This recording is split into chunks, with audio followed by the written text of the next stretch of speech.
咁我哋再講下第3個步驟啊。好啊，咁第3個步驟咧講緊咧就係幫我哋鎖住啲水分同埋營養啦。咁咧而家咧翻右手上面呢一個咧就係貝加文嘅 Keragen 呢一條 line，佢係專針對咧俾一啲本身都係脆弱易敏感嘅皮膚去使用嘅。係啊，咁呢一隻咧叫做 Sensitive Cream 啦，佢裏邊咧其實有一個叫做向日葵嘅成分，而呢一個成分咧佢係可以模仿到一個類固醇嘅降炎效果，咁而佢入邊係完全冇任何嘅藥物喺裏邊嘅，咁用一個咁天然嘅成分就可以做到一個咁有權威、咁有果效嘅去敏感嘅功效。咁咧唔單止係咁啊，佢係適合咧一啲咧脆弱嘅皮膚長期使用嘅喎，因為佢入邊亦都有高效嘅透明質酸，同時間咧可以幫我哋咧滋潤皮膚啦、保濕啦同埋去皺添嘅。係啊，之前咧有一個客咧，佢係要睇2次皮膚科醫生啊，但係佢都唔好啊。但係佢真係自從咧我介紹咗呢一個 Keragen 俾佢啦，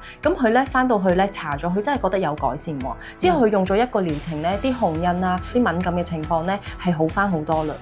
咁真係好有效果喎。咁同埋 Keragen 呢一條 line 咧，其實佢仲有另外2隻 product 咧，係放唔同程度嘅敏感皮膚使用嘅，即係話一啲嘅濕疹啊，或者係一啲紅血絲嘅皮膚咧，其實咧我哋都有一啲產品係可以幫到佢哋嘅。